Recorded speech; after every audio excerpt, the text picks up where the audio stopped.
கர்நாடக மாநிலம் கோலாரில் அங்கன்வாடி கட்டட மேல் சுவர் இடிந்து விழுந்து 4 குழந்தைகள் காயமடைந்திருப்பது அந்த பகுதியில் பரபரப்பையும் பதற்றத்தையும் ஏற்படுத்தியிருக்கிறது.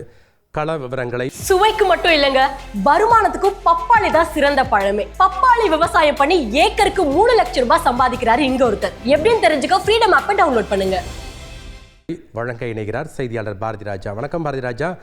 தற்போது 4 குழந்தைகள் காயமடைந்திருக்கிறதா தகவல் கிடைக்கப்பட்டிருக்கு. குழந்தைகளுடைய உடல்நிலை எப்படி இருக்கிறது?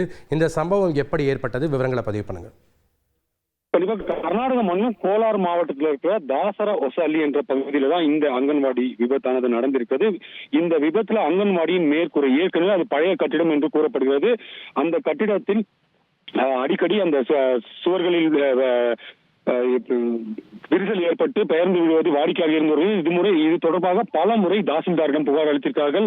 அதே போல மாவட்ட நிர்வாகத்திடமும் புகார் அளித்திருப்பதாக கூறப்படுகிறது. இந்த நிலையில தான் இன்று காலை வழக்கம் போல அந்த அங்கன்வாடியில் 7 குழந்தைகள் இருக்கும்போது அந்த சீலிங் என்று அழைக்கப்படும் மேற்கூரையில் இருந்து இடிந்து விழுந்திருக்கிறது. அது 4 குழந்தைகளின் தலை மற்றும் கை ஆகிய பகுதிகளில் இருந்து அவர்களுக்கு காயத்தை ஏற்படுத்தியிருக்கிறது.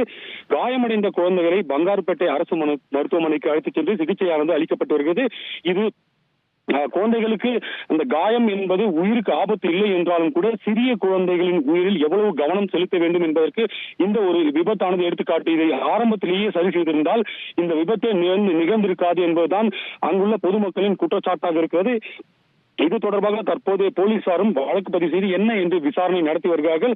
அதே போல பொதுமக்கள் இந்த பழைய கட்டிடத்தை உடனடியாக புதுப்பிக்க வேண்டும் என்ற கோரிக்கையை மீண்டும் தற்போது வலியுறுத்த தொடங்கியிருக்கிறார்கள். நன்றி பாரதி ராஜா, உங்களுடைய தகவல்களுக்கு.